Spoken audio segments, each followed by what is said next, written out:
día maravilloso en el cual vamos a poder compartir. Un saludo muy especial de la iglesia que pastoreo para ustedes, de Paraíso de Fe, para que sepan que todos estamos orando para que esto se pueda hacer una realidad, el que usted aprenda de la palabra de Dios. La difusión de la Biblia tiene que ser por todo lado. Y vamos a hablar de temas muy importantes, temas que para la gente tal vez solo han sido leídos en algunos libros o una información, pero ahora nosotros vamos a saber muchas cosas, vamos a aprender a través de la Biblia que todo está escrito. Habíamos hablado de la dispensación, estamos en la segunda dispensación que se llama la dispensación de la conciencia. Había empezado con la salida del huerto de Adán y Eva, después se multiplicaron los hombres y llegamos hasta el juicio donde se acaba, termina esta dispensación con el diluvio. Y en medio de hacer esto del diluvio, porque va a ser un cataclismo que se va a remover todo y va a cambiar la composición de la tierra, los lugares van a ser afectados, se van a derrumbar los cerros, se van a abrir paso los mares por todo lado. Es tremendo lo que va a ser, es un cataclismo tremendamente grande. Y para esto no puedo dejar así una pata coja de la mesa si no habláramos sobre un tema que muchos me han preguntado, que es los dinosaurios. ¿Existieron los dinosaurios o no existieron los dinosaurios? Claro que sí, los dinosaurios son prediluvianos, o sea, antes del diluvio ellos estaban existiendo, ellos estaban en medio de esto y la Biblia lo va declarando, pero vamos a ir hablando de algunas partecitas. En el capítulo 40 de Job, verso 15, dice algo muy especial. He aquí ahora Behemoth, el cual hice como a ti, hierba come como buey. Ojo, qué increíble. Aquí podemos ver que le dice que dos cosas importantes que vamos a hacer. He aquí ahora Behemoth. Este es el nombre que le asigna la Biblia. Y vamos a ver si es un dinosaurio o como algunos han traducido, algunos historiadores han dicho, no, es un hipopótamo. Un hipopótamo, o podríamos llegar hasta un elefante, pero no, vamos a ver la descripción de la Biblia. Pero algo más curioso dice, el cual hice como a ti. Es importante que nosotros veamos que dice que lo hizo como a nosotros. Para esto nos vamos a ir a la Biblia y voy a ir al libro de Génesis en el capítulo 1 a partir del verso 20. Es bien importante que nosotros sepamos algunas cosas y voy a recorrer aquí para poder entender lo que dice. Y en el verso 20, Génesis capítulo 1, verso 20 dice, dijo Dios, produzca las aguas seres vivientes y aves que vuelen sobre la tierra en la abierta expansión de los cielos. Y creó Dios los grandes monstruos marinos y todo ser viviente que se mueve, que las aguas produjeron según su género, y toda ave alada según su especie. Y vio Dios que era bueno, y Dios los bendijo diciendo, fructificaos, multiplicaos y llenad las aguas en los mares y multiplíquense las aves en la tierra. Y fue la tarde y la mañana el día quinto. Ahora, si usted se da cuenta, aquí dice que Dios los creó, los hizo. Y por eso dice, te hice a ti como a ellos, creé igual. Si usted se da cuenta, los animales no son igualitos que nosotros, pero tienen muchas cosas semejantes. Su composición, su cuerpo, en algunas cosas muy parecido. Entonces aquí dice la Biblia que Dios había hecho esto. Entonces en el verso 24 de Génesis 1 dice, luego dijo Dios, produzca la tierra, seres vivientes según su género, bestias y serpientes y animales de la tierra según su especie. Y fue así. E hizo Dios animales de la tierra según su género, y ganado según su género, y todo animal que se arrastra sobre la tierra según su especie, y vio Dios que era bueno.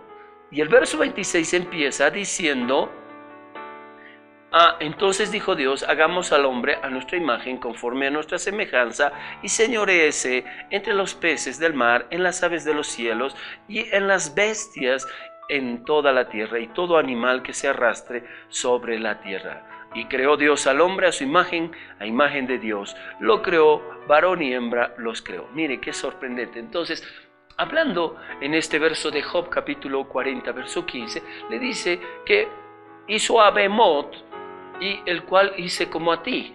La otra cosa dice, hierba come como buey. Uy, impresionante, pero aquí vamos a irlo describiendo a través de los pasajes de la Biblia, cómo se asemeja y es a un dinosaurio más que a un animal terrestre que nosotros podamos conocer o que sea grande. Vamos a ver un poquito más allá. Primera cosa, le dice que come hierba, o sea, se alimenta solo de hierba. Vamos a ver en Job capítulo 40, verso 16, que dice, he aquí ahora que su fuerza está en sus lomos. Describe que tiene una fuerza extraordinaria en sus lomos, ¿no? ¿Y debido a qué? ¿Qué es lo que tiene? Verso 40, o capítulo 40 de Job, verso 16, dice, y su vigor en los músculos de su vientre. O sea, necesitaba algo fuerte para que resista todo ese peso tan grande. Aquí podemos pensar que puede ser tan fuerte como un elefante, grande y que tenía en sus músculos una fuerza. El dinosaurio, como los vamos conociendo, tenían una fuerza extraordinaria, sus dientes eran muy fuertes. Ahora vamos a tomar el ejemplo y voy a tomar el del brontosaurio, que usted lo puede averiguar también. El brontosaurio era un animal gigante, aparentemente tenía una sección media, un vientre muy grande y fuerte. Si revisamos los datos, era herbívoro y fuerte. Está describiéndolo también como lo que dice Job, y su vientre era muy fuerte. Muchos confunden a este con hipopótamo por la traducción de lo que es este Behemoth, que muchos han hecho asemejar a lo que es un hipopótamo o un elefante. Mire en Job capítulo 40, verso 18, dice, sus huesos son fuertes como bronce y sus miembros como barras de hierro. Oh, ¿cómo pues? Tienen que ser tan grande para poder soportar semejante peso. Ahora, nosotros vamos a descartar al elefante y al hipopótamo. ¿Con qué? En el verso 17 del capítulo 40 dice, su cola se mueve como un cedro. Está poniendo el ejemplo de un cedro. Y un cedro es un árbol que crece mayormente en el oriente y llega hasta los 40 metros de altura. Y aquí dice la Biblia que su cola se mueve como un cedro. Imagínense una cola tan grande, una cola demasiado grande. Entonces ahí podemos descartar lo que es un elefante o un hipopótamo.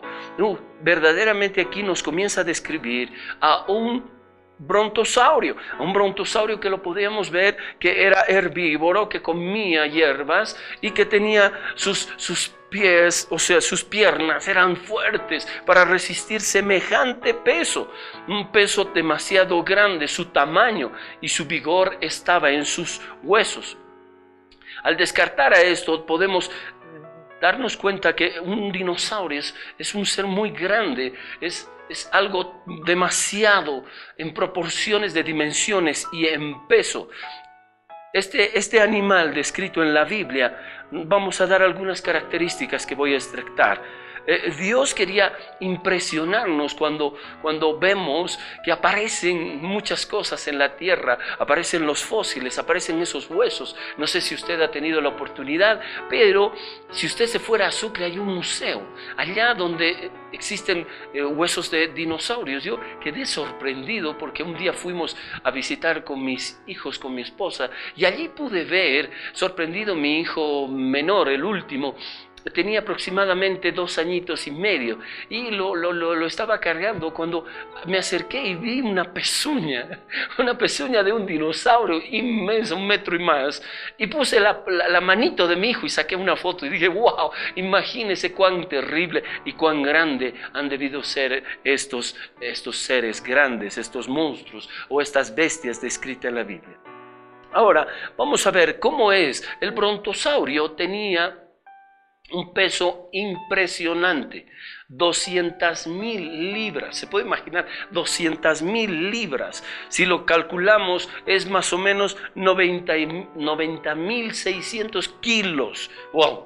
¡Qué terrible! Y podía llegar, cuando era más más desarrollados, hasta 250.000 libras. Esto quiere decir 113.250 kilos. Si nosotros calculamos aproximadamente que cada 1.000 kilos es una tonelada, pesaría 100 toneladas. Imagínense cuán grande es descrito este animal que muestra en la Biblia. Es importante que nosotros nos podamos percatar.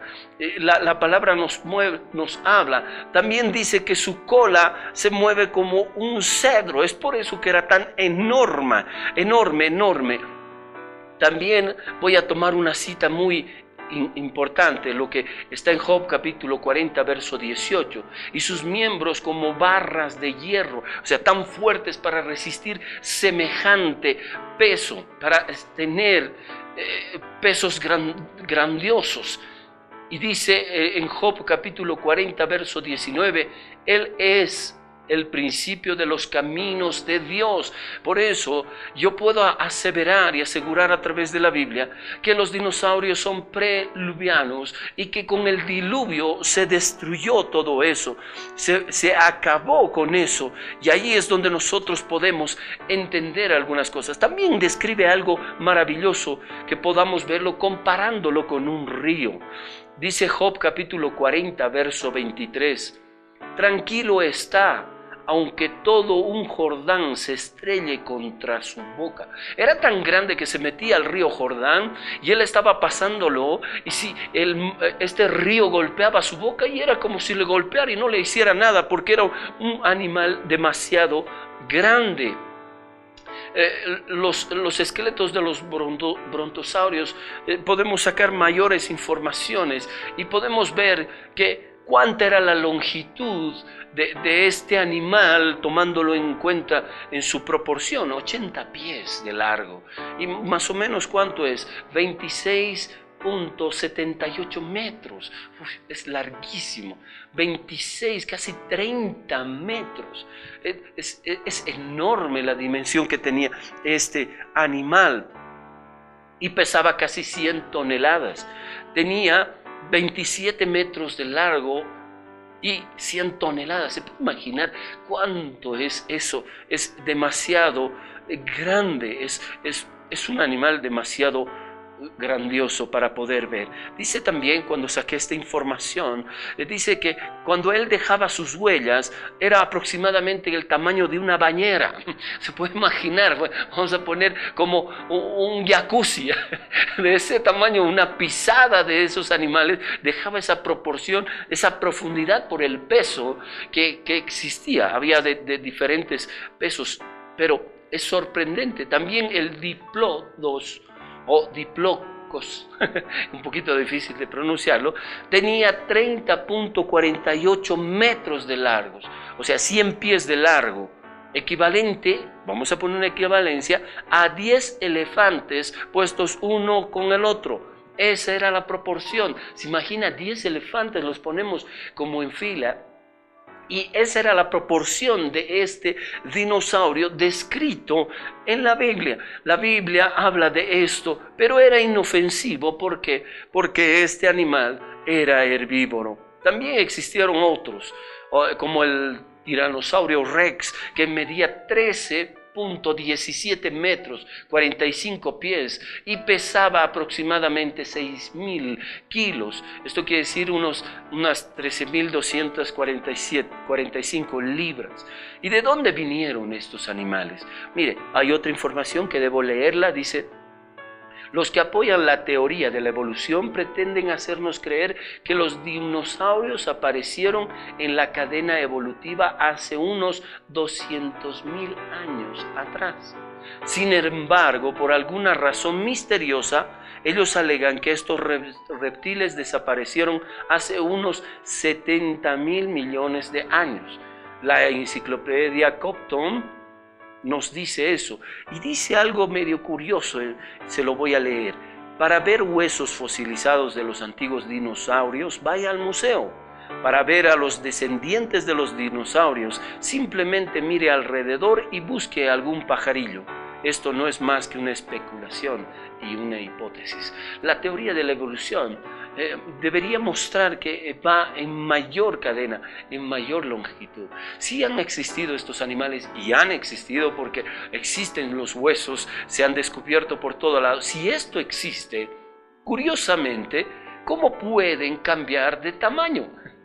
¿Cómo pueden decrecer? No puedo creer que esto suceda hoy. Hoy es necesario que nosotros nos demos cuenta que estas cosas pueden mostrar que es simplemente una teoría. Ahora nosotros también podemos hacer algo. Es necesario que ahora haga un paso más en esto. ¿Cómo pudieron entrar semejantes animales dentro del arca? No. Esa magnitud de animales no pudieron entrar, aunque podían entrar a dinosaurios pequeños, sí, porque recién estaban. Pero vamos a leer un poquito. Vamos a irnos a las dimensiones proporcionales que la Biblia habla del arca, ¿sí? Y dice en Génesis capítulo 6, verso 15 y 16, dice: y de esta manera la harás de 300 codos de longitud del arca, de 50 codos su anchura y de 30 codos su altura. Una ventana harás al arca y la acabarás a 1 codo de elevación por la parte de arriba, y pondrás la puerta del arca a su lado, y le harás piso abajo, segundo y tercero. En una versión de la versión 107 de los descubrimientos de los científicos creacionistas, en un libro, en una página, habla y dice: había espacio de carga suficiente en el arca para cargar todos los tipos de animales terrestres vivos y los que ahora son extintos, y se tiene conocimiento hasta hoy, además de alimento para todos ellos. Todavía quedaría casi la mitad del arca disponible. Además, el cuidado de estos animales posiblemente era mínimo, ya que todos los animales tienen instintos de hibernación latente, los cuales Dios sin duda debió haberlos usado. Ahora veremos el arca. Esto es importante. Vamos a medir 45 centímetros desde la punta del dedo hasta el codo. Ese se llama un codo o una medición en la antigüedad. Vamos a tomar este parámetro. Le dice que lo haga de 300 codos de largo. Si multiplicamos 300 codos por 0,45 centímetros, tenemos una longitud, un largo de 135 metros de largo. Usted se puede imaginar una cuadra aproximadamente normal cuando se hace una urbanización, tiene 100 metros de largo. Esto quiere decir que tiene 100 metros y 35 metros adicionales. Ese es su largo. Ahora vamos a ver el ancho. El ancho le dice que tenga 50 codos. Si los multiplicamos por 45, el ancho del arca era 22.5 metros. 22.5 metros. Es como cuarta cuadra aproximadamente. El alto le dice que tenga 30 codos. Si lo multiplicamos por 0,45, tendremos una altura de 13,5 metros, 13.5 metros. Y esto es importante. ¿Para qué? Para que nosotros veamos que la altura de 13.5 metros es el alto total del arca. Le dice que haga un primer piso, un segundo piso y un tercer piso. Aproximadamente los dos primeros pisos iban a medir 4 metros de altura y el último 4,5 metros. Esa es la proporción. Es como un pequeño edificio.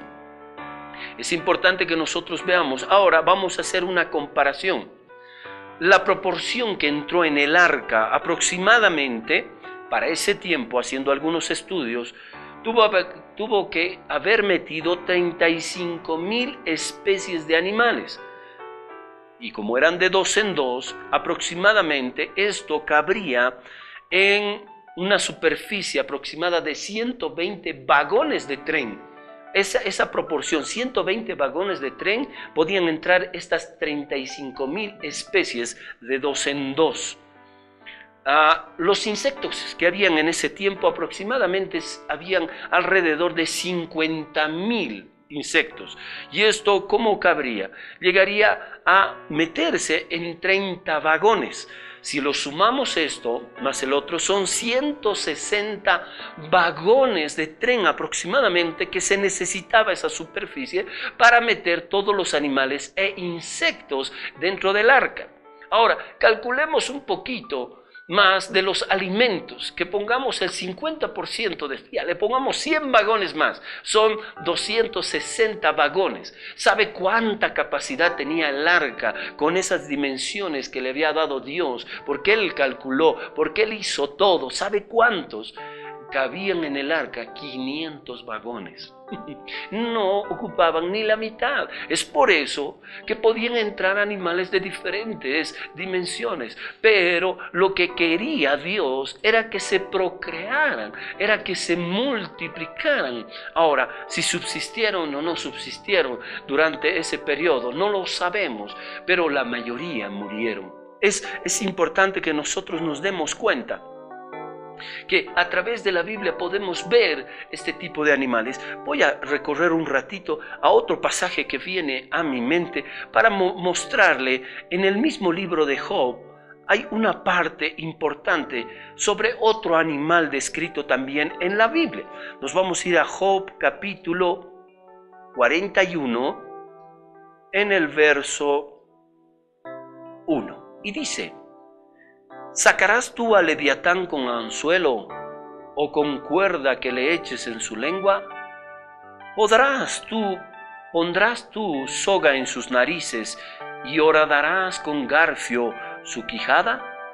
¿Harás pacto contigo para que tomes por siervo perpetuo? ¿Jugarás con él como con un pájaro? ¿Lo atarás para tus niñas?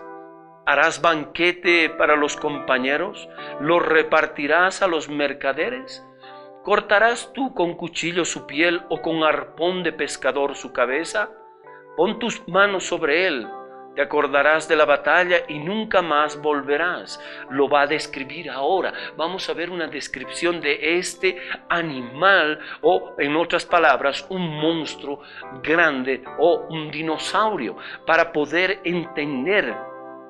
Es impresionante cómo lo va a describir. Vamos a ver. ¿Quién abrirá las puertas de su rostro? Las hileras de sus dientes espantan. La gloria de sus vestidos son escudos fuertes, cerrados entre sí estrechamente. El uno se junta con el otro, que viento no entre entre ellos. Pegados están el uno al otro, están trabados entre sí, que no se puede apartar. Con sus estornudos se enciende lumbre y sus ojos son como los párpados del alba. De su boca salen hachones de fuego, centellas de fuego proceden. De sus narices salen humo como de una olla y del caldero que hierve. Su aliento enciende los carbones y de su boca sale llama. En su cerviz está la fuerza y delante de él se esparce el desaliento. Las partes más flojas de su carne están endurecidas, están en él firmes y no se mueven. Su corazón es firme como una piedra y fuerte como la muela de abajo. De su grandeza tienen temor los fuertes y a causa de su desfallecimiento hacen por purificarse. Cuando alguno lo alcanzare, ni espada, ni lanza, ni dardo, ni coselete durará. Estima como paja el hierro y el bronce como leño podrido. Saeta no le hace huir, las piedras de honda le son como paja. Tiene toda arma por hojarasca y de blandir de la jabalina se burla. Por debajo tiene agudas conchas, imprime su agudeza en el suelo. Hace hervir como una olla el mar profundo y lo vuelve como una olla de ungüento. En pos de sí hace resplandecer la senda que parece que el abismo es cano. No hay sobre la tierra quien se le parezca, animal hecho, exento de temor. Mire qué bárbaro. Es impresionante cómo Dios nos muestra, nos describe a esto. Es por eso que ahora nosotros debemos entender que en la Biblia está descrito esto de la existencia de los dinosaurios. Por eso los descubrimientos son reales y nosotros debemos entender. Sabe que mucha gente nos quiere hacer creer muchas cosas sin bases sólidas. Ahora, Sabe que cuando hubo ese diluvio, cuando vino ese juicio de Dios, cuando se acabó esta dispensación, se imagina toda la tierra se llenó. Habíamos leído en el capítulo 6 de Génesis que dice que las cataratas del cielo se abrió. Capítulo 7 y 8 describe todo lo que había ocurrido en ese diluvio, y usted se imagina cómo se movía todo, cómo se derrumbaba, cómo cambiaba la apariencia y cómo se habrá remojado toda esta tierra, este polvo, y se había mudado de un lugar a otro. Y lo curioso es que no solamente se movió eso, sino que los seres humanos que murieron, sus esqueletos, sus cuerpos, los cuerpos de los animales, de las bestias que había raído Dios, se movieron por todo lado, y es por eso que se encuentra en todo lugar fósiles de todo tipo. Podemos allí entender que no es válido, que no es una ciencia tan cierta, porque su base no lo es, el tratar de aclarar que los estratos que tenemos en la Tierra pueden describir la cantidad de años que existe entre la aparición del hombre, los dinosaurios o el mono o los animales. Porque en ese cataclismo lo que ocurrió es que todo se movió. Y aunque usted no crea, muchos científicos y muchos creacionistas, que se les llama creacionistas, que creen en la Biblia como científicos, han declarado que mucha información no se la vierte por temor a que se dé la validez más grande de lo que es la Biblia. Se da cuenta que no quieren demostrar de que esto es verdad. También del monte Ararat, donde han descubierto el arca, y no se lo quiere demostrar porque tendríamos que suprimir muchas religiones y tendríamos que apartar muchas creencias y muchas abusiones que la gente tiene, y tendríamos que dar la validez de lo que la Biblia dice que es la palabra de Dios. Es importante que nosotros nos demos cuenta de lo que estamos hablando y llegando a esto. Hoy hemos terminado esta segunda dispensación, la dispensación de la inocencia, donde van a morir y van a salir solo 8 personas, y los animales que entraron de 2 en 2, y cómo se va a poblar y cómo vendrá la siguiente dispensación. Sería lindo que tú sigas, porque así vas a poder entender todo eso que estamos recorriendo a través de la Biblia. Y así podrás comprender que van a cambiar los órdenes. Algo que te anticipo es que Dios en el huerto, en la dispensación de la inocencia, le dijo a Adán y Eva que iban a comer solo frutas, solo hierba, y los animales también iban a comer hierba. Es por eso que ese dinosaurio que se lo he demostrado, ese behemoth que se lo he demostrado, era vegetariano porque comía así. Pero después de esta dispensación, que es la dispensación de la conciencia, cambiará. Y ahí Dios autorizará, y ahí Dios se verá en la imperiosa necesidad de darle al hombre un sustento más, que coma de los animales, y aún los animales se van a comer unos a otros. Se cambió todo porque el castigo vino. Me gozo en el Señor haberles podido enseñar un pedacito más, de poder haber caminado estito, y para que usted averigüe un poco. El internet le va a ayudar muchísimo. Entre, averigüe, y Dios le va a ayudar, porque va a corroborar que la Biblia es la perfecta palabra de Dios. Que Dios le bendiga, y nos vemos el siguiente día, y vamos a hablar de la tercera dispensación, la dispensación del gobierno. Que Dios lo bendiga grandemente, en el nombre de Jesús. Amén y amén.